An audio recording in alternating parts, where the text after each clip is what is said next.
I turned off the alarm clock 5 minutes before it rang. At my son's house, I always woke up before everyone else, a habit I had picked up when I worked at the school library. For 35 years, I had opened the reading room doors at exactly 7:30, and even now, 3 years after retiring, my body refused to sleep past 6. I slipped silently out from under the covers, trying not to creak the bed in the guest room, which my son Wesley and his wife Nina called Mom's room. In reality, it was just a converted storage room with a narrow window overlooking the neighbor's fence. Not that I was complaining, it was enough for sleeping. My morning routine was honed to perfection. The cold floor beneath my bare feet, the quiet creak of the bathroom door, the rustle of my toothbrush. Every movement was calculated so as not to wake the household. By 6:30, I was already in the kitchen, turning on the coffee maker and getting out the cereal bowls.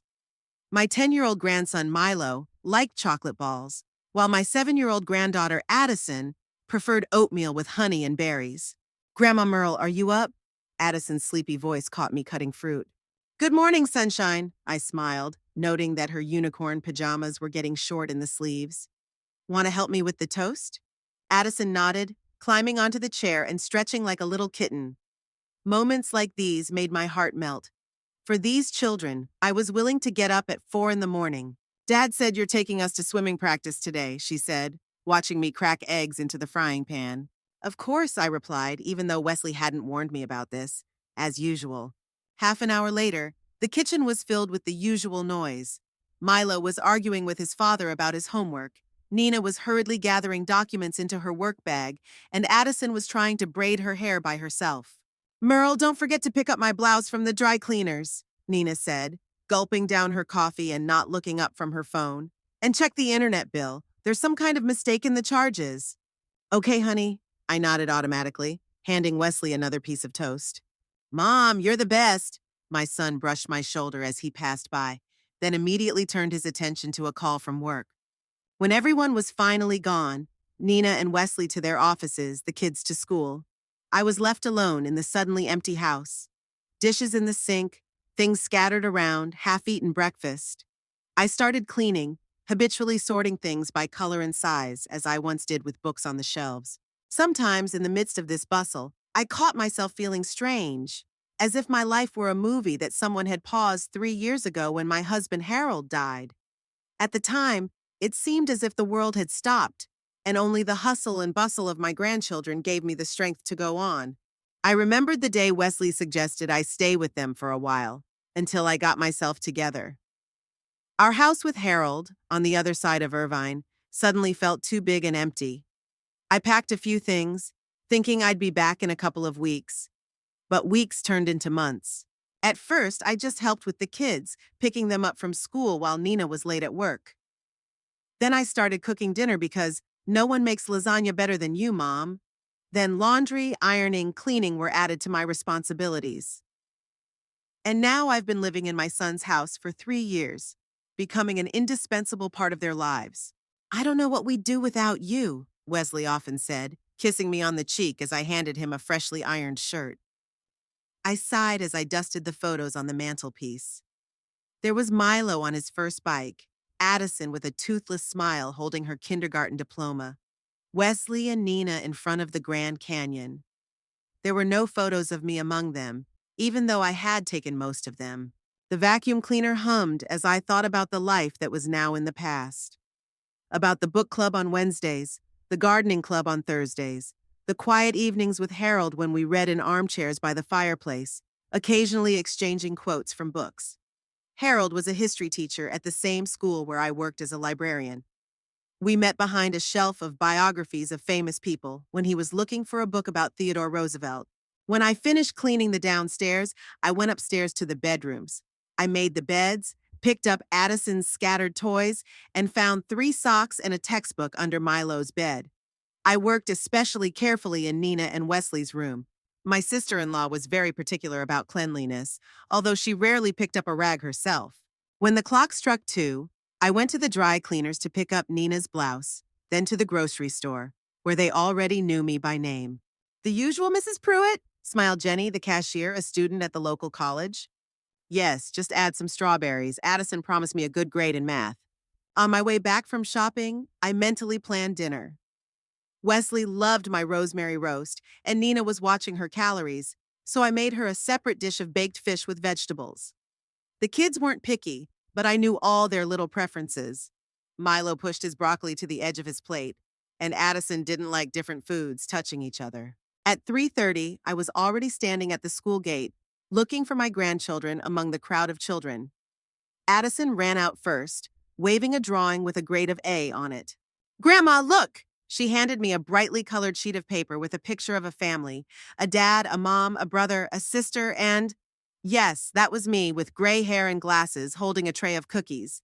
"That's beautiful, sweetheart," I said, stroking her head, feeling a lump in my throat. Milo appeared 5 minutes later, deep in conversation with a friend. He just nodded at me and continued discussing some computer game as he climbed into the back seat of my old Honda. "How was your day?" I asked as I pulled out of the school parking lot. "Fine," Milo shrugged, still staring at his phone. "We had a math test," Addison chimed in, "and Miss Felton said I could be an engineer." "Of course you can," I smiled, looking at my granddaughter in the rearview mirror. At home, I sat the kids down to do their homework and went back to the kitchen to prepare dinner. The dough for Wesley's favorite dessert, apple pie, was already rising on the windowsill.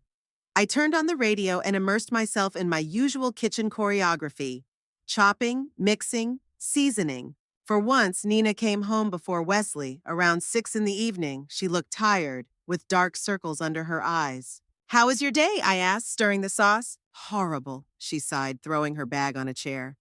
"A new client canceled his insurance at the last minute, 3 weeks of work down the drain." "I'm sorry," I said sincerely, pouring her some tea. "Dinner will be ready in 20 minutes. Nina nodded, taking the cup, and for a second something like gratitude flashed across her face. But the moment quickly passed. "What's that?" She pointed to the roast in the oven. "Beef stew with rosemary, just the way Wesley likes it." "Merle, I asked you to cook less fatty food." Her voice took on a familiar, irritated tone. "Wesley has high cholesterol, and you keep feeding him these high-calorie dishes." I felt the color rise to my cheeks. Wesley had never complained about my stew. On the contrary, he always asked for seconds. "I made baked fish for you," I said quietly, pointing to another dish. Nina just shook her head and left the kitchen, throwing over her shoulder, "And there's too much salt." When Wesley finally came home at 8 o'clock, dinner was already cold. I reheated his portion in the microwave while he hugged the children and asked them about their day. "It smells amazing," he smiled, sitting down at the table. "Mom, you're a miracle." I set his plate in front of him, feeling a rush of warmth from his words. Moments like these made it worth putting up with Nina's fatigue and occasional outbursts of irritation. "Have the kids had dinner?" he asked, digging into his food. "Yes, around 7. Milo finished his science project and Addison got an A in math." "Great," he nodded, not looking up from his phone, which continued to vibrate with work messages. I sat across from him, watching him eat. There was something comforting about seeing your child, even an adult, devouring the food you had prepared for them. "How was your day?" I asked, pouring him some water. "Crazy." He shook his head. "A client changed the requirements at the last minute, and I had to redo the entire project. You know, sometimes I think these people are deliberately making our lives difficult." I nodded, although I had only a vague idea of what my son did at his IT company, something to do with computer systems and data security. "By the way, Mom," he suddenly remembered, swallowing the last bite, "Nina and I have to be at work early tomorrow. Can you take the kids to school?" "Of course," I replied automatically, even though I was planning to go to the dentist tomorrow for a routine checkup. "And also, Addison needs a costume for the school play, something related to history." "I'll take care of it," I nodded, mentally postponing my visit to the dentist. "You're the best." Wesley kissed me quickly on the top of my head and ran into the living room where Nina had already turned on the TV. I stayed in the kitchen, clearing the dishes and packing up the leftovers from dinner. I could hear bits and pieces of conversation through the open door. "Too fatty," Nina's voice sounded muffled.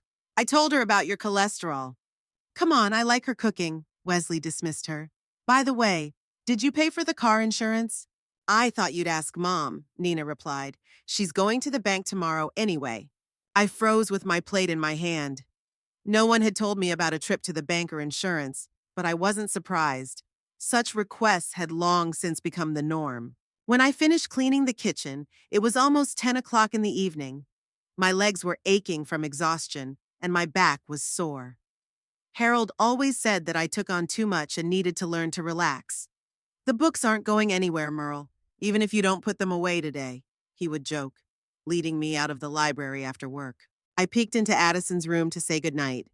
She was already asleep, hugging the stuffed unicorn Harold and I had given her for her 5th birthday. I tucked the blanket around her and gently kissed her forehead. The nightlight was on in Milo's room. He was reading a book about dinosaurs that I had brought him from the city library.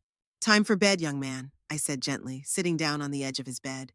"5 more minutes, Grandma," he asked, without looking up from the page with the Tyrannosaurus. 3 minutes, I smiled, remembering how I had bargained with his father in the same way many years ago. Milo looked at me slyly. 4? Deal. I held out my hand and we sealed the bargain with a handshake, our personal ritual. Returning to my room, I collapsed wearily onto my bed. Tomorrow, I had to get up at 5:30 a.m. to make a special breakfast for Milo. It was his classmate's birthday, and I had promised to bake cupcakes for the party. I took a photo of Harold out of my bedside table. He was standing by the ocean, squinting in the sun, with a book in his hand. Typical Harold. Even at the beach, he never put his book down. "How was your day, sweetheart?" he would have asked if he were here. And I would have replied that everything was fine, that our son was happy, that our grandchildren were growing up smart and healthy, that I was needed by this family. I wouldn't have mentioned how Nina grimaced when she tasted my roast, or how Wesley sometimes walked past me without noticing me standing there with his laundry basket. I wouldn't mention how often I feel invisible in this house, because to love is to give, isn't it? And I loved them all, even when they forgot to thank me for dinner or left their dirty socks on the bathroom floor. Putting the photo back on the nightstand, I turned off the lamp. Tomorrow would be a new day. Another day when my hands would cook, wash, hug, and help. Because that's what mothers do. That's what I do. Librarians know the value of silence. In 35 years of working among books, I have learned to appreciate those moments when I can be alone with my thoughts. Now, in my son's house, such moments were rare. Only early in the morning, while everyone was still asleep, or late at night when the house was quiet. In those moments, I often thought of Harold, how he laughed, throwing his head back, how he absent-mindedly adjusted his glasses when he was immersed in reading, how he made me coffee in the morning. We were good together. Not perfect. We argued about politics, about Wesley's upbringing, about where to go on vacation. But there was always respect in our relationship. "You're the smartest person I know, Merle," Harold would often say when I found a rare book for him or corrected a mistake in his article for a history magazine. I knew it was an exaggeration. I hadn't graduated from prestigious universities like he had, but Harold valued my reading, my memory for details, my common sense. Here in Wesley and Nina's house, I felt completely different. Useful, yes. Needed, definitely. But respected? I wasn't sure. "Grandma, help me with this," Milo said, placing his math book in front of me. It was Tuesday afternoon, the time we usually did our homework. I put down the pile of laundry I was folding and sat down next to my grandson. "What's that, dear?" "Fractions?" He grimaced as if he had said a bad word. "I don't understand why we need them." I smiled. Wesley had complained about fractions at his age. "You know, when I worked at the school library, I often helped children with math," I said, picking up a pencil. "Let's pretend you have a pizza." Milo looked at me with interest. "With pepperoni?" Of course, with pepperoni." I began to draw a circle. "Now imagine you cut it into 8 equal pieces." Half an hour later, Milo was clicking through the problems one after another, a look of excitement in his eyes. These were the moments I cherished most, when I could share not only my care with my grandchildren, but also my knowledge. Edison and I read books together. Her favorite was Roald Dahl's Matilda, the story of a smart girl who loved books and had unusual abilities. When Edison first heard that I worked in a library, her eyes widened with admiration. "Like Matilda," she exclaimed. "Do you love books more than anything else in the world, too?" "I love them very much," I replied. "Books are doors to other worlds." Since then, we've had a ritual. Every night before bed, I read her a chapter. Today, it was The Amazing Journey of Edward Tulane, a story about a porcelain rabbit who learns to love. "Grandma, do you ever feel lonely?" Addison asked suddenly when I closed the book. The question caught me off guard. Sometimes, sweetheart, everyone feels lonely sometimes. Even when you're with us? Her blue eyes looked serious and attentive. I thought about it. Is it possible to feel lonely in a house full of people? The answer was yes, especially when those people look right through you. When I'm with you, I feel good, I said, stroking her head and avoiding a direct answer. Edison seemed satisfied with that. She hugged me, and I could smell her strawberry-scented shampoo. I'm glad you live with us, she whispered. It's more fun with you than with Carol, the babysitter. I smiled, remembering how Nina had tried to hire a babysitter when I first came to visit.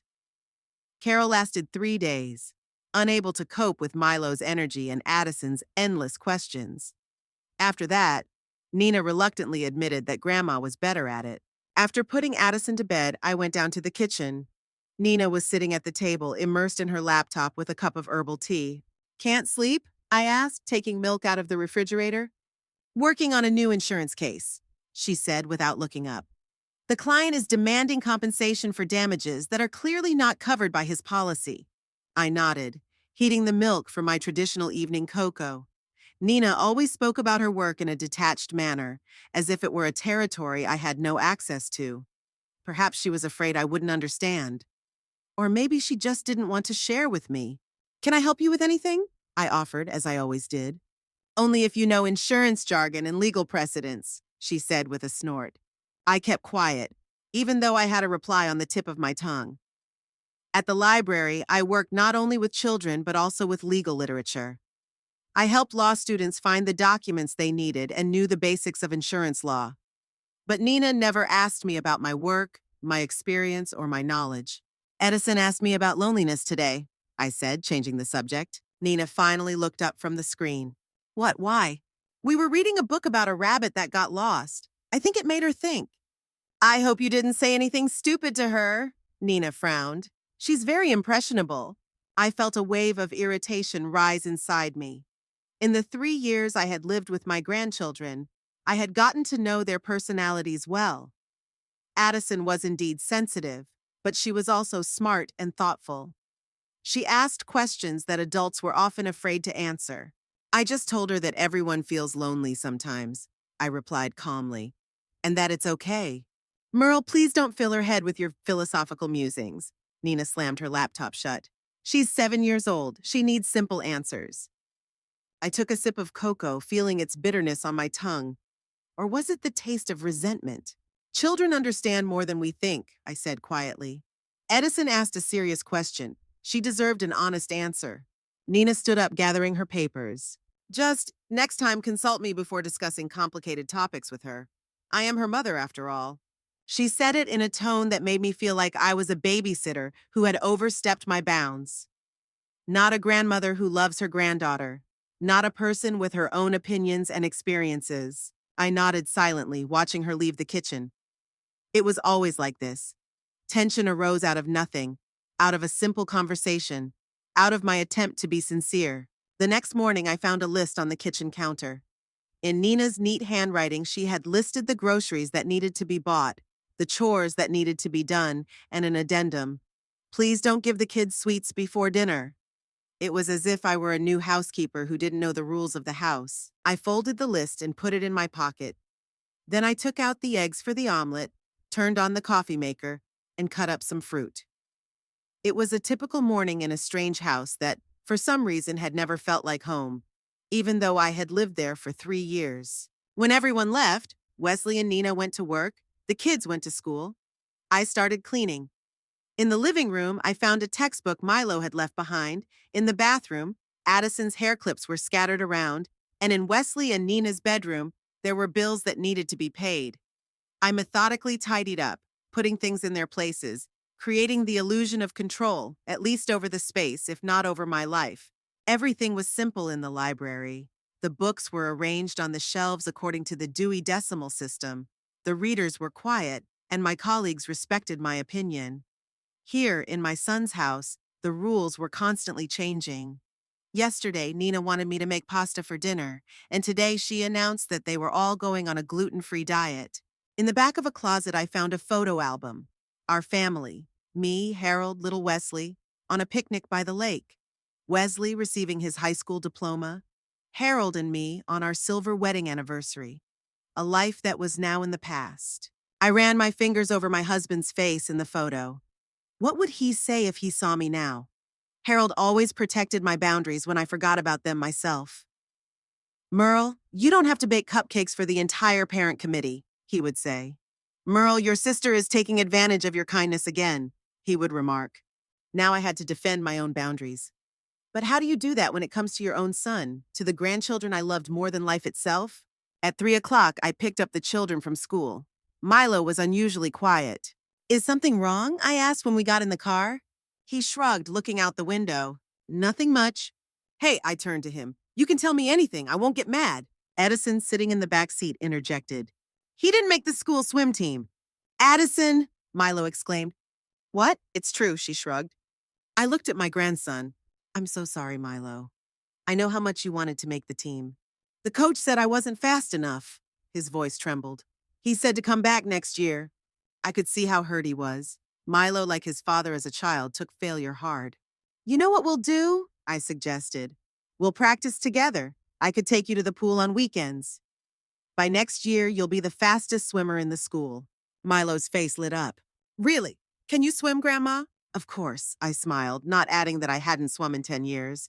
I even won competitions when I was young. It was an exaggeration, but I wanted to boost his self-esteem. Besides, I really was a pretty good swimmer when I was young. Cool, Milo exclaimed. Does Dad know? I think he's forgotten, I said, turning the key in the ignition. It was a long time ago. At home, I helped the kids with their homework, made a snack, apples and peanut butter, just like Milo liked, and started cooking dinner. Tonight was lasagna night, one of the few dishes that both Wesley and Nina liked. Grandma, Mom said you have to take me to dance at 6, Addison said, walking into the kitchen with a book in her hands. I frowned. Today, but your dance class is on Tuesdays and Thursdays. Today is an extra rehearsal before the performance, she said, handing me a piece of paper with the schedule. Mom said she told you about it. I took the paper. Indeed, there was a rehearsal scheduled for today, but Nina hadn't told me anything. Again. Of course, sweetie, I'll take you, I said, looking at the clock. We still have an hour and a half. Do you want to read a little? Edison nodded happily, climbing onto the chair. Can we read about the rabbit? I wonder if he'll find his girl. We read while the lasagna baked in the oven. I tried not to think about Nina not telling me about the schedule change again. About having to leave Milo home alone while I drove Addison to dance. About how I had planned to stop by my neighbor Betty's to return her baking pan. These were all little things, of course, but little things like that added up to a feeling that my plans, my time, my desires didn't matter. At 5:30, I turned off the oven and left the lasagna to simmer under the foil. Milo, I'm taking Addison to dance and I'll be back in an hour, I said, helping my granddaughter gather her dance bag. Will you be okay on your own? He nodded, not looking up from his tablet. I'm not a baby, Grandma. Call me if you need anything, I said, leaving a peanut butter sandwich and a glass of milk on the table. His favorite snack. On the way to the dance studio, Addison told me about the upcoming performance. They were preparing a number for the spring concert, something involving butterflies and flowers. Miss Lauren says I'm the best at pirouettes, she announced proudly, but Zoe thinks she's better. I'm sure you're both wonderful dancers, I said diplomatically as I parked outside the studio. Edison ran off to class and I stayed in the car. I had an hour to myself, a rare luxury. I could have gone to the bookstore across the street, but instead I just sat there enjoying the quiet. When we got home, Wesley and Nina were already there. They rarely came home so early. They usually stayed late at work. Where were you? Nina asked as soon as we walked in the door. At dance, I replied, helping Addison take off her jacket. They had an extra rehearsal. Today? Nina frowned. But rehearsal is tomorrow. I took the schedule out of my bag. It says here that it's today. Nina glanced at the paper and shook her head. That's the old schedule. They moved rehearsal to tomorrow. I sent you a message. I checked my phone. Sure enough, there was a message from Nina sent 2 hours ago while I was reading with Addison. I'm sorry, I didn't see it, I said quietly. Seriously, Merle, Nina sighed. You need to check your phone. This isn't the 90s when you worked at the library. Her words sounded condescending, as if I were a technologically illiterate old woman. Although I was the one who taught Milo how to use the electronic catalog at the city library and helped Addison with her presentations on her tablet. I'll check the schedule for tomorrow, I said as I walked into the kitchen. Dinner's ready, by the way. At the table, Wesley talked about his day, problems with a client, and a new project. Nina complained about a colleague who had set her up at a meeting. The children shared news from school. I ate silently, feeling invisible. Grandma promised to teach me how to swim faster, Milo said suddenly, turning to his father. She says she used to win competitions. Wesley looked at me in surprise. Really? I didn't know you used to swim, Mom. It was a long time ago, I said, embarrassed. In high school. You never told me, he said, his voice tinged with slight reproach, as if I had deliberately hidden part of my life from him. You never asked, I replied simply. An awkward pause ensued. Then Nina changed the subject, talking about a new diet she wanted to try, and the moment was lost. After dinner, I was washing the dishes when Wesley came up to me. Mom, Nina and I were thinking, maybe you should take some computer classes. It would be easier for you with the phone and the internet. I looked at my son. Wesley, I know how to use a computer. I worked with the electronic catalog at the library for the last 15 years before I retired. Yes, but technology changes so quickly, he shrugged. And you'd have something to do. Meet new people and all that. I knew what he meant. Something to do besides taking care of his family. Meet other lonely old people like me. I'll think about it, I replied curtly, returning to the dishes. That night, I couldn't sleep for a long time. Fragments of phrases, petty grievances, and things left unsaid swirled around in my head. I felt like a stranger in this house, even though I cooked meals here, did laundry, helped with homework, and was part of everyday life. In my mind, I returned to the house Harold and I shared. It was small but cozy, with floor-to-ceiling bookshelves, a garden where I grew roses and tomatoes, and a terrace where we drank tea in the evenings. I hadn't been there for 3 years. I wonder what it looks like now.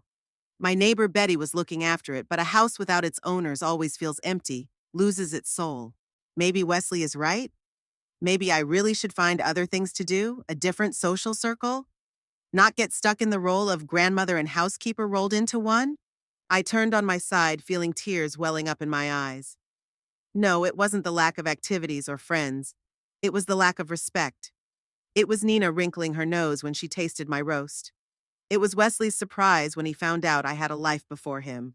It's that I'm seen as a function, not as a person. But I kept telling myself that these were just little things, that the important thing was to be there for my grandchildren, to see them grow up, to be part of their lives, that my love for them was worth all the little hurts and unspoken words. I closed my eyes and tried to fall asleep, ignoring the quiet voice inside me that asked, what if love shouldn't require such sacrifices? What if I deserve more? Tuesday began as usual. I woke up at 5:30, half an hour before my alarm, and lay there for a few minutes, staring at the ceiling. It was still dark outside my small room, but I could hear the early birds chirping. Spring always came quickly in Irvine. Yesterday, the morning air was cool, but today it already felt warm. I got up quietly, trying not to creak the floorboards, and went to the bathroom. The house was sleepy and quiet.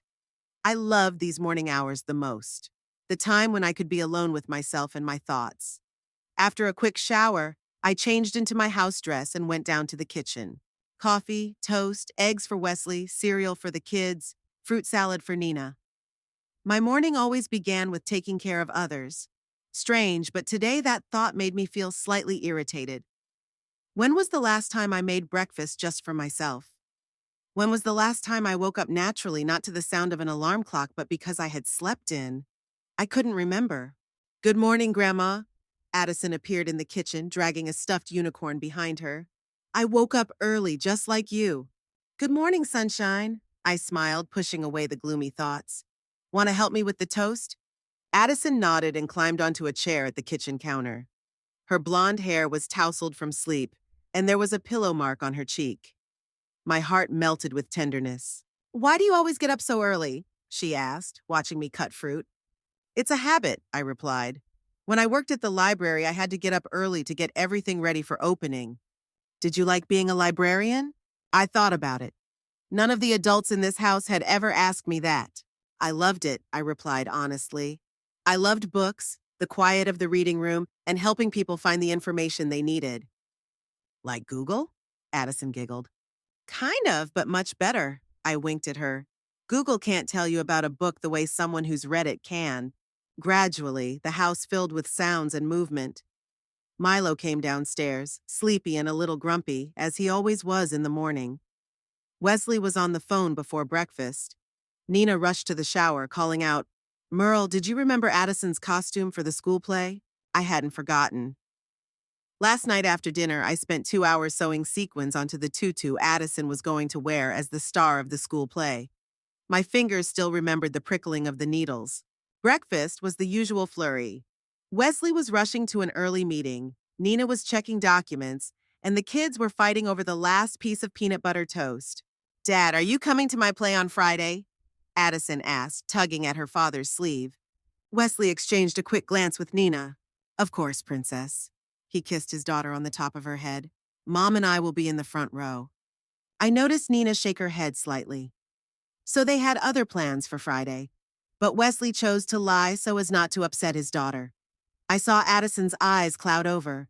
She had noticed the look, too. When everyone left, Wesley and Nina to work, the kids to school, today they were being driven by a neighbor whose son was in the same class as Milo, I was left alone in the empty house. Tuesday was laundry day, and I gathered the laundry baskets from all the bedrooms. After sorting the clothes by color, I started the first load and sat down at the kitchen table with a cup of tea. In these rare moments of solitude, I usually read. Today I picked up Ann Tyler's novel, The Blue Thread, a story about complicated family relationships that for some reason resonated with my own life. The phone rang, interrupting my brief rest. It was Nina. Merle, could you stop by the school? Milo forgot his science project. It's on his desk. It needs to be there by noon. I glanced at the clock. It was 11:15. The school was a 20-minute drive away. Sure, I replied, even though I had been planning to finally visit my friend Martha, whom I hadn't seen in several months. I'll be right there. Thanks. Nina's voice sounded distant, as if she was already thinking about something else. And don't forget to get groceries for dinner. She hung up without waiting for my answer. I sighed, put down my book, and went to look for Milo's project. It was indeed lying on the table, a model of the solar system that my grandson and I had been working on all Sunday. I carefully packed it into a box and took it to the car. The day flew by faster than I expected. After school, I dropped off the project, stopped by the supermarket, returned home, hung up the laundry, and started cooking dinner. At 3 o'clock, I went to pick up the kids from school. By 4, I was already helping them with their homework. At 5:30, I started cooking dinner. On days like these, I sometimes caught myself feeling that my life was passing me by. It was as if I were an actress in someone else's play, playing the role of a caring grandmother, housekeeper, and cook. Where was the real Merle Pruitt? The woman who loved to read poetry aloud, grow roses, and go to exhibitions at the local gallery? Grandma, look, I drew a dinosaur, Milo interrupted my thoughts, handing me a piece of paper with a picture of something vaguely resembling a T-Rex. Very impressive, I smiled, looking at the drawing, especially the teeth. It's for the science fair, he explained. Miss Green said we could do a project on extinct animals. That's a great idea, I said, returning to cutting vegetables for the stew. We can go to the library on Saturday and get some books on dinosaurs. Really? His eyes lit up. And then we can go to the ice cream parlor? If Mom and Dad don't mind, I added, knowing that Nina was watching her sugar intake. I served dinner at 7 sharp as usual. But Wesley called to say he was running late, and Nina texted that she had an important meeting with a client. So the 3 of us had dinner together, me and the kids. Why do Mom and Dad always work late? Addison asked, poking at the stew with her fork. They have important jobs, sweetie, I replied automatically, even though I was asking myself the same question. When Wesley was little, Harold and I always had dinner together as a family. Did you have an important job? Milo asked unexpectedly. I smiled. I think so. I help people find knowledge and information. That's important, isn't it? I guess so, he shrugged. But you didn't make as much money as Mom and Dad. It wasn't a question, it was a statement. I felt a twinge of hurt. Not everything can be measured in money, Milo, I said gently. There are more important things. Like what? He looked at me with genuine curiosity. Like helping others, I thought for a moment. Making the world a better place, even if it's just a little bit. Every day at the library, I helped someone find a book that could change their life. That was worth more than any amount of money. Milo looked unconvinced but nodded. Addison stared at me with wide eyes. I want to be like you when I grow up, she said suddenly. Help people. My heart melted. I reached out and stroked her cheek. You'll be so much better, sweetheart, so much better. After dinner, I put the children to bed. Addison asked me to read The Wonderful Journey of Edward Tulane, and we continued the story about the porcelain rabbit who learned to love. Milo, as always, said he was too old for fairy tales, but he listened quietly anyway, sitting on the floor by his sister's door. When the children were asleep, I went down to the kitchen. It was almost 10 o'clock, but neither Wesley nor Nina had returned yet. I washed the dishes, wiped down the countertops, and watered the houseplants. Then I sat down at the table with a cup of herbal tea and my book. I don't know how much time passed before I heard the sound of a key in the lock. I must have dozed off over my book because the voices of Wesley and Nina entering the house made me jump. I'm just tired of it, Nina said. It's the same thing every time. She helps us. Wesley's voice sounded tired. We couldn't manage without her. They were talking about me. I froze, not daring to reveal my presence. They obviously thought I was asleep. I know, Nina sighed. But sometimes I feel like she does everything her own way on purpose. Like today with the stew. I asked her to use less spices because they give me heartburn. Mom always cooked that way, Wesley replied. She's not used to change. I've noticed that, Nina said ironically. She still treats you like you're 10 years old. I felt my cheeks flush. Did I really treat my son that way? She loves us, Wesley said, seemingly defending me. And the kids adore her. Of course she does, Nina sighed. But sometimes I wish we had more space, personal space. They entered the kitchen and I quickly pretended to be asleep, bowing my head over my book. My heart was beating like a caged bird. Look, Nina whispered. She's asleep in the kitchen again. Why doesn't she just go to her room? Let me take her, Wesley offered. No, let her sleep, Nina objected. I need to talk to you about work. They left the kitchen but left the door ajar. I could hear them settling into the living room, the sound of wine being poured, Nina's quiet laughter. I should have gotten up and gone to my room, but something kept me there. By the way, Mom asked about the kids, Nina's voice reached me. She wants us to come over next weekend. To Santa Barbara? Wesley sounded uncertain. But Addison has rehearsal on Saturday. I thought your mom could stay with her here, Nina suggested. And Milo can come with us. I don't know, Wesley said. It feels weird to split up the kids. Come on, Wes, Nina said, her voice tinged with irritation. Your mom practically lives with us. She's like a free housekeeper. She can't complain about spending a day alone with Addison. Free housekeeper! Those words hit me like a slap in the face. I felt something cold spread through my chest. Nina, Wesley seemed embarrassed. Don't say that. She's my mother. I know, Nina's voice softened. I'm sorry. It's just that sometimes I feel like she's too involved in our lives, like we can't make a single decision without her. She just wants to help, Wesley sighed. After your father died, she needed to feel needed. And she definitely feels needed, Nina remarked dryly. But Wes, it's been 3 years. Maybe it's time for her to get a life, make some friends her own age, do something besides us? I suggested classes, Wesley replied. She said she'd think about it. You offered her computer classes, Nina laughed. She was a librarian, Wesley. She needs book clubs, tea parties, maybe some volunteer programs. Maybe you're right, Wesley agreed. I'll talk to her over the weekend. Their conversation moved on to other topics, but I wasn't listening anymore. I'd heard enough. I quietly got up, leaving my half-finished tea and open book behind, and went up to my room. Free housekeeper. The words rang in my ears, echoing with pain in my heart. Was that really how Nina had seen me all these years? Did Wesley agree with her, at least in part? I sat down on the edge of the bed, feeling strangely numb. What was I doing here? Why was I giving all my time, my energy, my life to people who saw me as nothing more than a convenience, a free hand? 3 years ago, after Harold died, I was lost. The world we had built together for 40 years collapsed overnight. A heart attack took him in his sleep, and I woke up a widow. At the time, Wesley's offer to live with them seemed like a lifeline. The children needed me, my son needed me, I could be useful instead of drowning in loneliness and grief. But now, sitting in this small room that didn't even smell like me, I suddenly realized that it was an illusion. They didn't need me. They needed my function. Someone who cooked, cleaned, and picked up the children from school. I was an indispensable part of their lives, but not a person with my own desires, dreams, and needs. Like a free housekeeper. I went to the window and pulled back the curtain. The moon hung over the neighboring houses, bathing the neat lawns, trimmed bushes, and parked cars in silvery light. A perfect suburb, perfect families, perfect lives. Or was that just how it seemed?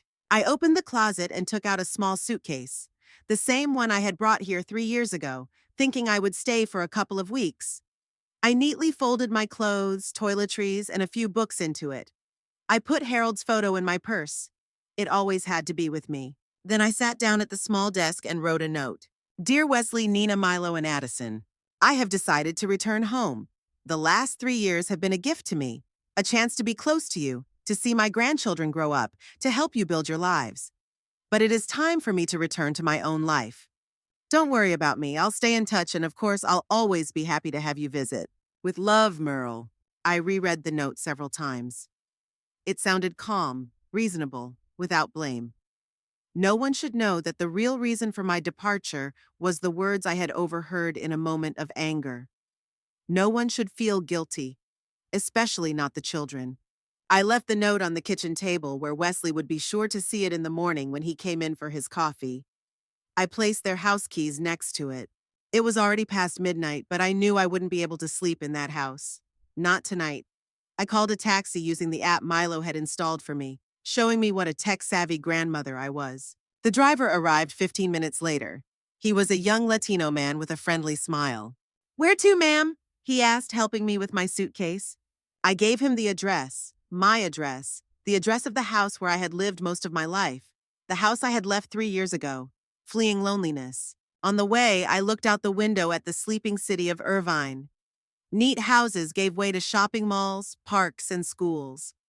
The city where I had lived almost my entire life now seemed unfamiliar, as if I had returned after a long journey. When the taxi stopped in front of my house, I felt a strange excitement. The light blue, one-story house with white shutters looked exactly as I remembered it.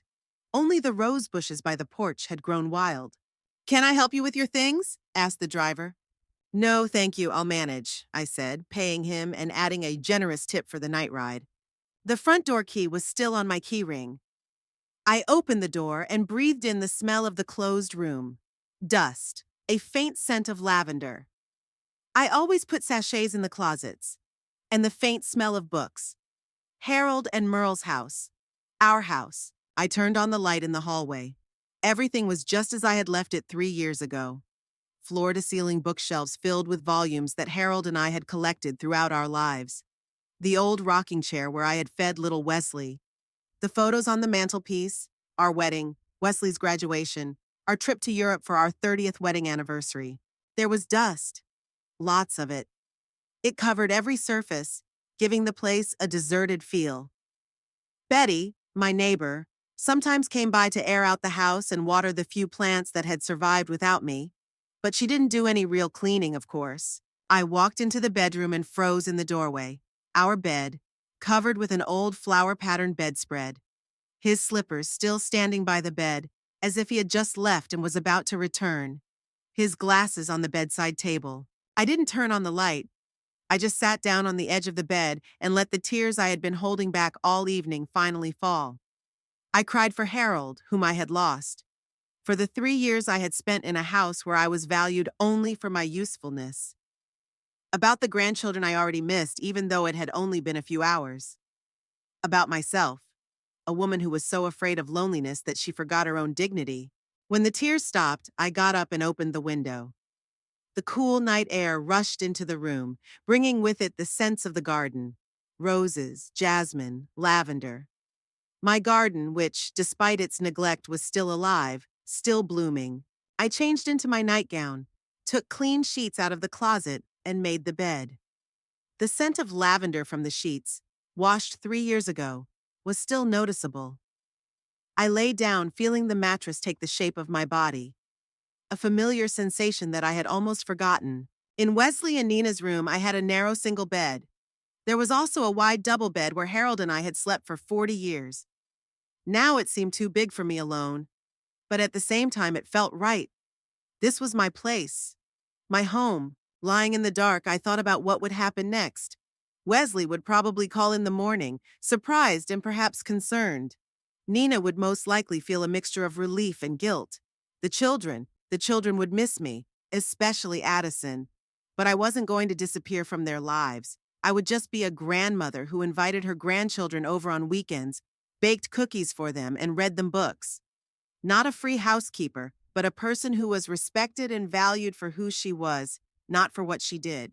Outside, it was starting to get light. A new day, a new beginning. I closed my eyes, feeling exhaustion wash over me. For the first time in a long time, I fell asleep in my own home, in my own bed.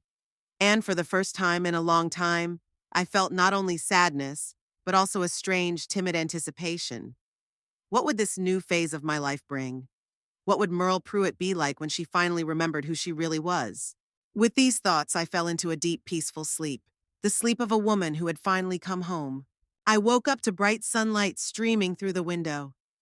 I lay still for a few seconds, trying to figure out where I was. The familiar ceiling with a small crack in the corner that Harold and I never got around to fixing. The smell of lavender from the bedding, the ticking of the old wall clock in the living room. I was home. I sat up on the bed, feeling a strange mixture of emotions. Relief, sadness, excitement, all at once. Last night suddenly seemed like a dream. Had I really left my son's house in the middle of the night, leaving only a note? But a glance at the half-packed suitcase in the corner of the room confirmed the reality of what had happened. My phone lying on the bedside table showed 8:30 a.m. and 3 missed calls from Wesley. That meant he had already found my note. I didn't call him back right away. I needed time to collect my thoughts. For the first time in 3 years, I woke up without an alarm clock.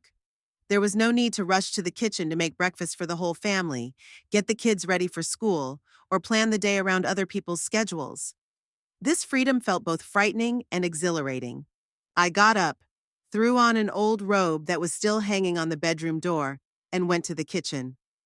The desolation was most noticeable there. Dust covered every surface, cobwebs hung in the corners, and a lone cup sat in the sink, evidence of Betty's last visit, when she sometimes stopped by to check on the house. When I opened the refrigerator, I found that it was empty and turned off.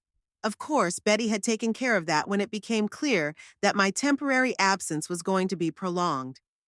I found some canned food and tea bags in the cupboards, but there were no fresh groceries, of course. I sighed and put the kettle on. At least the water and electricity were working. I had been paying the bills all this time, not wanting to admit that I had left my home for good. Sitting at the kitchen table with a cup of tea, I began to make a list of things to do. Cleaning, grocery shopping, checking the garden, which had probably turned into a jungle. I needed to call Betty to thank her for looking after the house all these years. And yes, talk to Wesley. As if on cue, the phone rang again. His name lit up on the screen. "Good morning, Wesley," I said, trying to sound calm. "Mom!" His voice was full of alarm. "Are you okay? What happened? Why did you leave in the middle of the night?" I took a deep breath. "I'm perfectly fine, dear. I just decided it was time to come home." "But why now? Why at night? Why just a note?" The questions came one after another. Did we do something wrong? I paused. Could I tell him the truth? That I had overheard their conversation with Nina, where they called me a free housekeeper? No, that would only create unnecessary tension. "No, you didn't do anything wrong," I finally replied. "I just realized that I'd been putting off getting back to my life for too long. You're doing great on your own, and I needed to go home." "You could have told us," he said, sounding hurt. "We would have helped you move." "Sometimes decisions come suddenly," I said softly. "How are you? How are Nina and the kids?" "The kids are upset," he said, his voice tinged with accusation. "Addison cried all morning. Milo refuses to talk. We had to explain why Grandma disappeared in the middle of the night." I felt a pang of guilt. The children weren't to blame. Maybe I should have waited until morning to talk to them in person. I'm so sorry this happened, I said sincerely. I'll call them after school and explain everything, and you can come visit me anytime. Mom, Wesley lowered his voice, are you sure you can handle it alone? There are so many memories of Dad in that house. That's exactly why I want to be here, I replied firmly. This is Harold's and my home. I feel his presence here. After talking to Wesley, I took a shower. The water flowed intermittently. Apparently, the pipes needed cleaning after a long period of disuse. Dressed in old jeans and a t-shirt, I started cleaning. There was dust everywhere, on the bookshelves, on the picture frames, on the lampshades. I methodically moved from room to room, wiping, sweeping, vacuuming. As I cleaned, I rediscovered my home, remembering stories associated with each item. There was the rocking chair where Harold loved to read the newspaper on Sundays. There was the vase we brought back from our trip to Italy for our 20th anniversary. There was the vinyl record collection Harold had spent his whole life collecting. By noon, the kitchen and living room were more or less tidy. I opened all the windows, letting in the fresh spring air and sunlight. The house was coming back to life. The doorbell caught me dusting the bookshelves. Standing on the doorstep was an unfamiliar woman about my age, with short gray hair and a bright smile. Hi, she exclaimed. I saw signs of life in the house and thought I'd introduce myself. I'm Elaine Morrow. I live across the street. I moved here about a year ago. Merle Pruitt, I said, extending my hand and brushing the dust off hers. Sorry about the mess. I just got back yesterday after a long absence. No problem, Elaine waved her hand. I brought a pie, blueberry. I thought it might help brighten up your move. She handed me a plate covered with foil. The unexpected kindness brought tears to my eyes. That's very kind of you, I said, accepting the gift. Would you like to come in for a cup of tea? I only have tea and crackers. I haven't had time to go to the store yet. I'd love to, Elaine smiled. And let's drop the formalities if you don't mind. At our age, they seem a little silly. While I was making tea, Elaine looked around my living room with curiosity. What an amazing collection of books, she exclaimed, looking at the shelves. You must be a big fan of literature. I used to be a librarian, I explained, placing the cups on the table. And my late husband taught history. Books were our shared passion. Oh, I understand, Elaine nodded. My ex-husband was a teacher too. Math, though, and unfortunately, he loved his female students much more than he loved me. She said this with a touch of irony, without bitterness. I couldn't help but smile. How long have you been away? Elaine asked, sipping her tea. The house looks a little neglected. 3 years, I replied. After my husband died, I moved in with my son to help with the grandchildren. But yesterday I decided it was time to come back. I understand, Elaine nodded sympathetically. I also started a new life after my divorce. I sold our big house in Pasadena, bought this little cottage, and started doing what I've always dreamed of, pottery. Pottery? I asked with interest. Yes, I make pots, vases, decorative plates, she laughed. Not Picasso, of course, but I like it. I have a small studio in the garage. Come by sometime, I'll show you. We talked for almost 2 hours. Elaine turned out to be a fascinating conversationalist, energetic, with a good sense of humor and straightforward. She told me that after 30 years of marriage to a mathematics professor and raising 3 children, she had finally decided to live for herself. You know, Merle, she said, finishing a piece of her pie. When Howard left me for his 26-year-old graduate student, I thought my life was over. I was 58. My children had left home. I had no career. I had always been just Mrs. Professor Morrow. But then I realized it was a chance to start over. How did you do it? I asked, feeling a strange resonance with my own situation. Little by little, Elaine shrugged. At first, I just started doing the things I always wanted to do but had put off because of family responsibilities. I signed up for pottery classes. I got a gym membership. I joined a book club. I met new people. And you know what? It turns out that life at 60 can be a lot more interesting than at 30. After Elaine left, I went to the supermarket. I needed to buy some basic groceries to start eating properly. At the store, I ran into Betty, my old neighbor who had been looking after the house all these years. She was genuinely happy to see me back and invited me over for tea in the next few days. When I got home, I found a message from Nina on my answering machine. Her voice sounded tense. Merle, this is Nina. Wesley said he spoke with you this morning. We are very surprised by your sudden decision. The children are upset. Maybe we could come over tonight to talk. Please call me back. I sighed. Of course they would come. Nina was probably already figuring out how to organize her schedule without her mother-in-law's constant help. I called my grandchildren after school as promised. Addison was in tears. Grandma, why did you leave? Are you mad at us? No, sweetheart, of course not, I replied gently. Grandma just needed to go back to her house, but we'll see each other often, I promise. Really? Hope returned to her voice. Can we come visit you? Of course, sweetie, I'd love to see you. The conversation with Milo was more subdued. So you're not going to live with us anymore? He asked. No, Milo, but that doesn't mean I'm not going to be your grandmother anymore. Who's going to make pancakes on Sundays now? He asked practically. I couldn't help smiling. I'm sure your parents will be fine, and when you come to visit me, I'll make you a double helping. After talking to my grandchildren, I went out into the garden. It looked neglected, but not hopeless.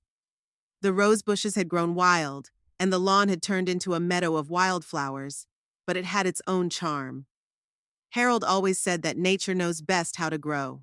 I ran my hand over the rough trunk of the old apple tree we had planted when we first bought the house. Now it was taller than the roof, its branches reaching toward the sky. How quickly time flies. At 6 o'clock, Wesley's car pulled up in the driveway. He arrived with Nina and the children. Edison jumped out first and threw her arms around my neck. Grandma! I hugged her, breathing in the familiar scent of strawberry shampoo. Milo approached more cautiously, but hugged me too. Wesley looked confused, and Nina looked tense. Come on in, I invited them into the house. I was just about to order pizza for dinner. I haven't had time to get settled yet. We can go out to a restaurant, Nina quickly suggested. There's a good Italian place nearby. No, it's okay, I shook my head. The kids must be tired after school. Let's just stay here. While the kids explored the house, looking at the bookshelves and old photographs, Wesley, Nina, and I sat down at the kitchen table. Mom, we don't understand, Wesley began. Why did you decide to leave so suddenly? Did something happen? I looked at them both.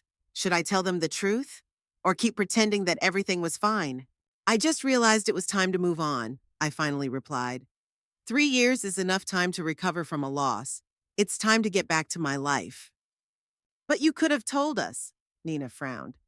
We could have made arrangements, found a babysitter for the kids. There it was. The main problem. It wasn't that I was leaving, it was that no one would be babysitting the kids for free anymore. I understand that I've caused you inconvenience, I said calmly. But I'm sure you'll manage. You're both smart, organized people. That's not the point, Mom. Wesley looked genuinely upset. We're worried about you. This house is full of memories of Dad. It'll be hard for you on your own. That's exactly why I want to be here, I replied gently. I need those memories. They're part of me. But the children, Nina began, they're so used to you. Addison cried all morning. I'll be happy to see them any time, I replied. They can stay with me on the weekends if you want. But I'm not moving back in with you, Nina. I said the last sentence firmly, looking her straight in the eye. Something in my gaze must have told her that it was useless to insist. All right, she sighed. But maybe you could pick up the kids from school sometimes. 3 times a week? Wesley and I have a busy schedule and the school bus. Nina, Wesley interrupted, let's not do this now.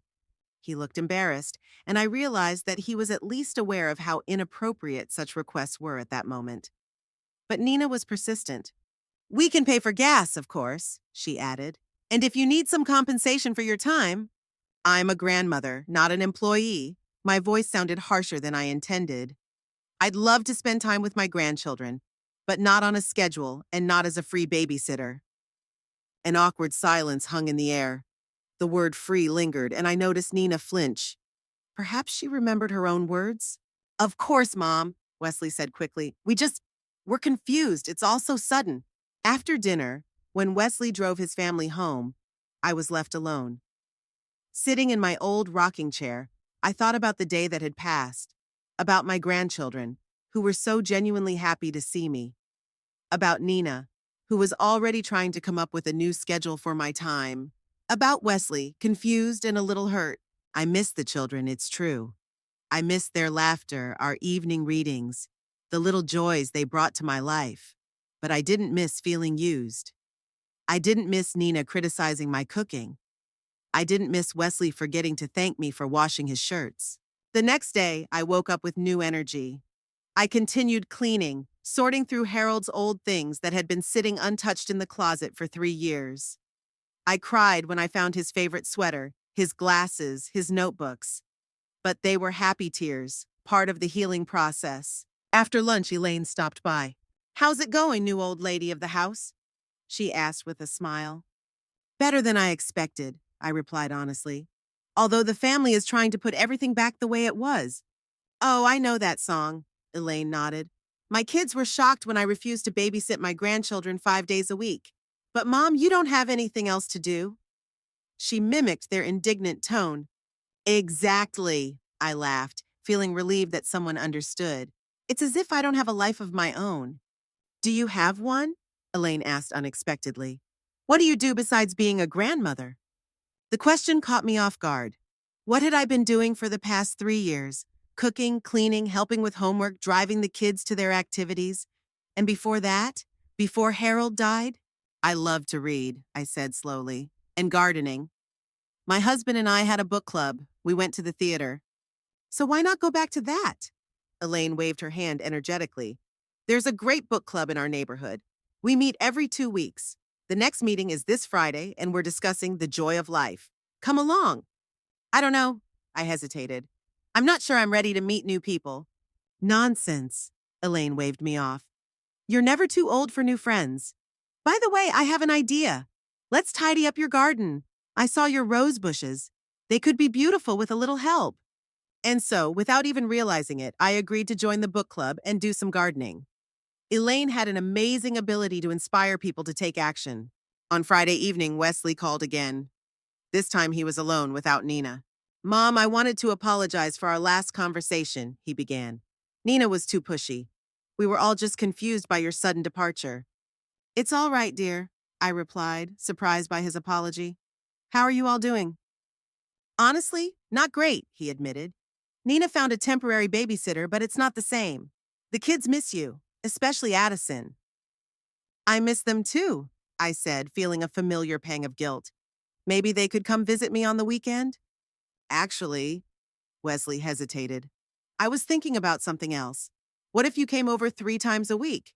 Pick up the kids from school, help with homework, make dinner, then go back to your place. We could pay you if you want." There it was, an attempt to return to the status quo, only with the appearance of compromise.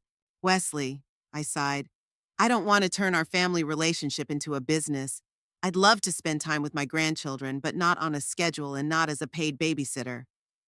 "But Mom," his voice took on a pleading tone, "we really need your help. No one can handle the kids like you can." I felt conflicting emotions battling inside me. On the one hand, I wanted to help my son and see my grandchildren more often. On the other hand, I knew that if I agreed, I would very soon be back in the role of free housekeeper. "Let's do this," I suggested after a pause. "The children can come to my place on weekends, and if you need my help during the week, we can arrange it each time separately. Not on a schedule, but depending on the situation." "But Mom, we need stability," Wesley objected. "Nina and I work full-time. Like most parents, dear," I reminded him gently. "You can hire a babysitter, enroll the kids in after-school care, arrange with other parents to take turns picking up the kids from school. There are many options." The conversation ended on a tense note. Wesley was clearly unhappy with my refusal, and I felt guilty and determined at the same time. It was my life, and I had the right to live it as I saw fit. That evening, I went to a book club meeting with Elaine. 10 women of various ages gathered in the cozy living room of the local library to discuss Amy Tan's novel. I sat quietly, listening to the lively discussion about mothers and daughters, cultural differences, hopes, and disappointments. "What do you think, Merle?" The leader, a full-figured woman with bright lipstick, suddenly turned to me. "You have experience working with books. What can you say about the structure of the novel?" I hesitated, unaccustomed to being the center of attention. But then I began to speak about the intertwining stories, the strength of the female characters, how the past influences the present. Surprisingly, everyone listened to me with interest. My words mattered. My opinion was valued. On the way home with Elaine, I felt strangely inspired. "See?" she smiled. "You fit right in. Everyone loved your analysis." I haven't discussed books in a long time, I admitted. I forgot how nice it is. Then go back to what you love, Elaine said simply. Life is too short to spend it only caring for others. Her words echoed in my head as I lay in bed that night. Get back to what you love. But what if what I love is my grandchildren? What if my heart breaks at the thought of seeing them less often? And at the same time, don't I deserve respect? Don't I have a right to my own space, my own time, my own interests? The internal struggle between my love for my grandchildren and my self-respect continued. But gradually, I began to understand that one did not exclude the other. I could love them, spend time with them, be an important part of their lives, and still have my own life, my own interests, my own dignity, my own. As I fell asleep, I thought about tomorrow. Elaine and I were going to work in the garden. Then I planned to call Wesley and invite the children over for Sunday lunch. And in the evening, I might start reading a new book for the next book club meeting. Small steps, but in the right direction, towards a new life that would include love for my family and respect for myself. For my territory, not just physical in the form of this house, but also emotional and spiritual. For a space where I could be myself. Not just a grandmother, not just a mother, but Merle Pruitt. A woman with her own desires, dreams, and right to happiness. 3 weeks had passed since my return home, and life was gradually getting back to normal. The garden, though neglected, was showing the first results of Elaine's and my efforts. The rose bushes had been pruned, the flower beds cleared of weeds, and the first spring plants had appeared in the garden beds. Every morning, I would go out onto the terrace with a cup of tea and watch nature wake up. These quiet moments alone became a kind of ritual for me, a time when I could think, plan, and just be. The Friday book club became another anchor in my new life. 10 women of different ages, different backgrounds, with different stories, but all united by a love of literature. Gradually, I began to open up, share my thoughts, even argue when I disagreed with the interpretation of a text. And surprisingly, people listened to me. My opinion mattered. I saw my grandchildren on weekends. Wesley brought them on Saturday mornings and picked them up on Sunday evenings. Those 2 days were filled with reading, walks, games, and of course, cooking. I baked their favorite pancakes and cookies for them to take home. Milo loved my garden, especially the old oak tree with the swing that Harold had once hung for Wesley.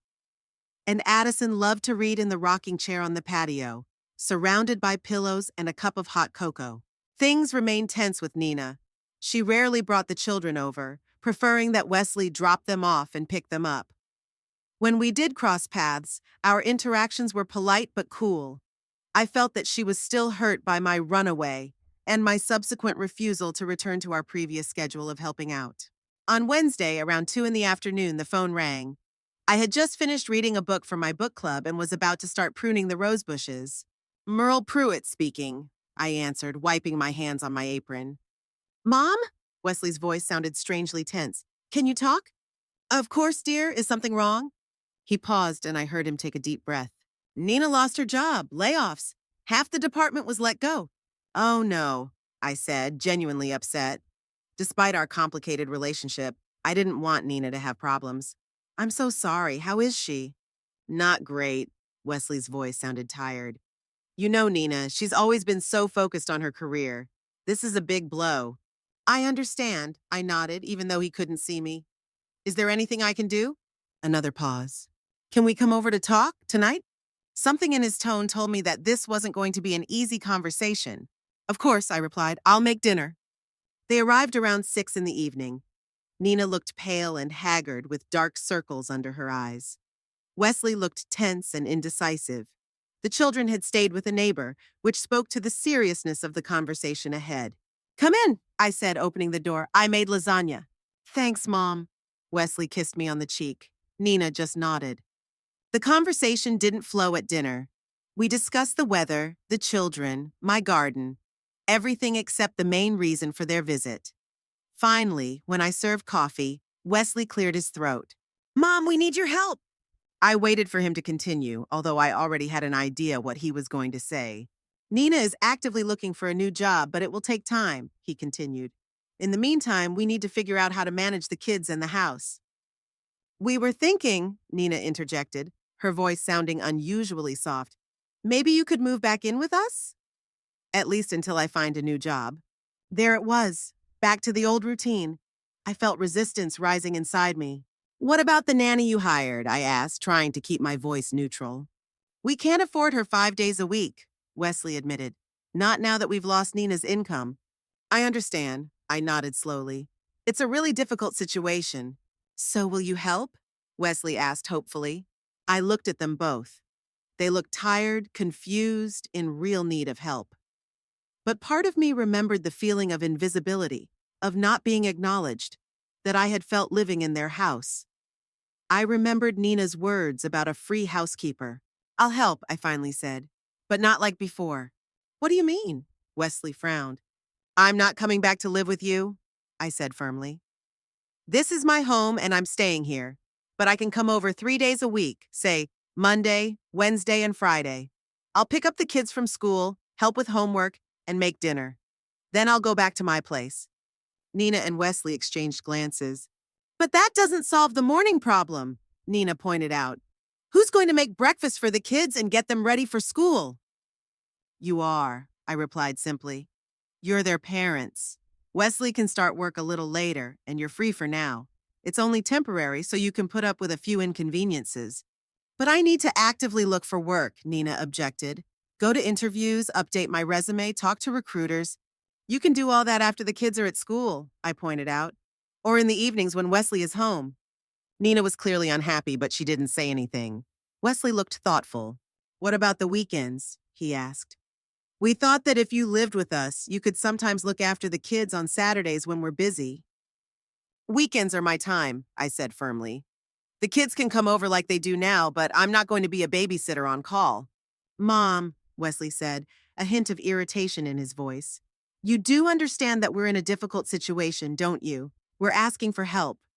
And I'm offering to help, I replied calmly. But on terms that work for me too. I can't go back to the way things were, Wesley. It wasn't healthy for any of us. What are you talking about? He frowned. We've always been grateful for your help. I took a deep breath. Maybe it was time for an honest conversation? Wesley, Nina. I looked at them both. When I lived with you, I felt invisible. Like I was just a function, not a person. You forgot to thank me for cooking dinner, for doing the laundry, for picking up the kids from school. You changed my plans without warning. You criticized my cooking, my parenting, even my tech skills. They both looked stunned. Mom, we didn't, Wesley began, but I raised my hand. Let me finish, please. I'm not saying you did it on purpose, but the fact remains I felt used, and I don't want to go back to that. We didn't know you felt that way, Nina said quietly, and there was something like remorse in her voice. I didn't know either, I admitted. Not until I left and realized how much easier it was to breathe. A heavy silence hung in the air. I could see Wesley and Nina digesting my words, perhaps thinking about my feelings for the first time. So, I broke the silence. Here's my proposal. I'll come over 3 days a week from lunch until evening. I'll pick up the kids from school, help with homework, and cook dinner. The rest of the time, you can manage on your own or hire a babysitter. On weekends, the kids can come to my place if they want. I won't charge you, but I expect respect for my time, my plans, and my decisions. This is a temporary arrangement until Nina finds a new job. How does that sound? Wesley and Nina exchanged glances. I could see they wanted more, but they understood they didn't have much choice. Okay, Wesley finally said. We appreciate any help, Mom. Thanks, Merle, Nina added, and to my surprise, it sounded sincere. The next day, the new system went into effect. I arrived at Wesley and Nina's house at 2 in the afternoon, just as school was letting out. I picked up Milo and Addison, helped them with their homework, and made dinner. At 7 in the evening, when Wesley came home from work, I gathered my things and drove home. Nina was unusually quiet and even grateful when I offered to look over her resume and give her some advice on finding a job. After all, 35 years of working in a library had taught me a thing or two about structuring information and presentation. Do you really think I should emphasize my experience working with corporate clients? She asked as we sat at the kitchen table reviewing her documents. Absolutely, I nodded. Judging by the job listings we found, companies really value experience working with large clients. She looked at me in surprise. I didn't know you knew about these things. I often help people with their job searches at the library. I shrugged.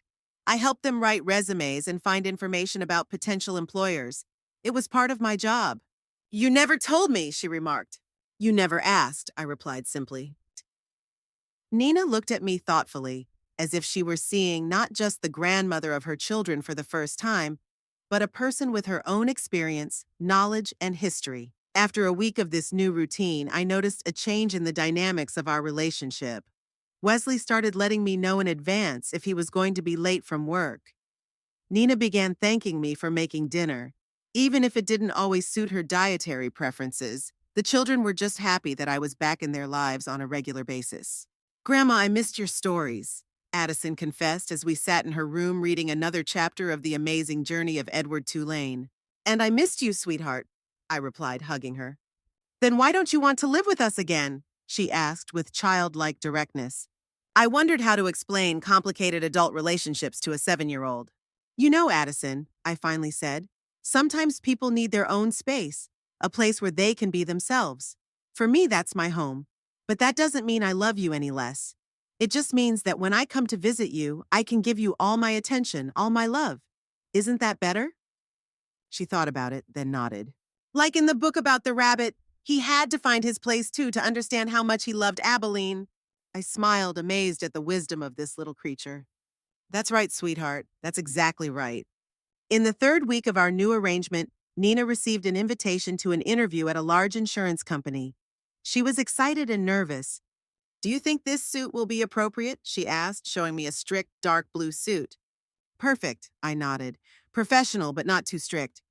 Thanks for helping me with my resume, she said unexpectedly, and for taking care of the kids while I'm at interviews. You're welcome, I replied. We're family, right? Families should support each other. Nina looked at me with a new expression. You know, I never thought I'd say this, but I was wrong about you. What do you mean? I asked, surprised. I always thought you were just a traditional grandmother, homely, a little old-fashioned. She hesitated. But you're much stronger and wiser than I thought. I didn't know how to respond to this unexpected confession. When you left us so suddenly, I was in shock, Nina continued. But then when I saw how you organized your life, how you set boundaries, I realized that I could learn a lot from you. It's never too late to learn something new about each other, I said softly. 2 months later, Nina received a job offer, even better than her previous position. An insurance company recognized her experience and offered her a role with a higher salary and better benefits. We celebrated with a family dinner at my house. Here's to a new beginning, Wesley raised his glass. And to new rules of the game, I added, winking at Nina. She smiled and nodded. Definitely. I've learned a lot in these 2 months. After dinner, when the children had gone to bed in the guest room, they were staying with me for the night. Wesley, Nina, and I sat on the terrace, enjoying the warm spring evening. So, Wesley began, now that Nina is back at work, shall we go back to the old routine? Will you come over on Mondays, Wednesdays, and Fridays? I thought about it. Over the past 2 months, I had gotten used to a certain rhythm, 3 days a week with my grandchildren, the rest of the time to myself. I had made new friends at the book club, started taking gardening classes with Elaine, and even signed up for a volunteer program at the local library. I think we should reconsider this arrangement, I said slowly. Maybe 2 days a week would be enough? Now that you're both working, you could hire a babysitter for the other days. But the kids are so used to you, Wesley objected. And they'll see me twice a week, plus weekends, I smiled. Wesley, Nina, I love you and the kids with all my heart, but I have a life of my own now. New friends, new interests. I don't want to give that up. To my surprise, Nina supported me. She's right, Wes. We can't expect your mom to devote all her time to us. She needs to have a life of her own. Wesley looked surprised. But I thought, you thought that once I found a job, everything would go back to the way it was, Nina interrupted him gently. But the way it was isn't always the best way. Look at your mom. She's happier than she's ever been. And at the children, they look forward to seeing her because every visit is special. Isn't that better than when she was just part of the furniture in our house? I looked at Nina gratefully. She really had changed over the past few months. All right, Wesley finally agreed. 2 days a week, but you promise that if we need emergency help, Of course, dear, I squeezed his hand. I'll always be there when you really need me. It's just that now we all understand better what's really necessary and what's just convenient. That night, lying in bed listening to my grandchildren's quiet breathing in the next room, I thought about the past months, about how one decisive step, leaving my son's house, had changed the whole dynamic of our relationship, about how Nina, who used to see me only as a free housekeeper, now respected me as a person, about how Wesley, with all his love, learned to see me not only as a mother but also as a woman with her own desires and needs. I found a balance that had previously seemed impossible, a balance between love for my family and love for myself, between caring for others and caring for my own well being, between giving and receiving. The new rules of the game worked for all of us. I helped my son's family, but on my own terms. I spent time with my grandchildren, but it was quality time, filled with genuine attention, not just functional care. I was not just a grandmother and a mother, but Merle Pruitt, a woman with her own life, her own interests, her own dignity. Sometimes it takes a crisis for things to change for the better. Nina's job loss, for all its negative aspects, was a catalyst for healthy changes in our family. It forced us all to reevaluate our roles, our expectations, and our attitudes toward each other, and I was grateful for that. Grateful for my cozy home, for new friends, for the restored garden. Grateful for my grandchildren, who eagerly awaited my visits. Grateful even for the difficult conversations that helped us all grow closer, but on a new, healthier level. As I fell asleep to the sounds of the night garden, I smiled.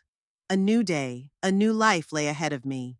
A life where I could be both a loving grandmother and a woman true to herself, where I could help others without losing myself, where boundaries were not walls, but bridges to deeper, more authentic relationships. Perhaps at 63, I had finally learned the most important lesson. You can only love others when you learn to respect and love yourself.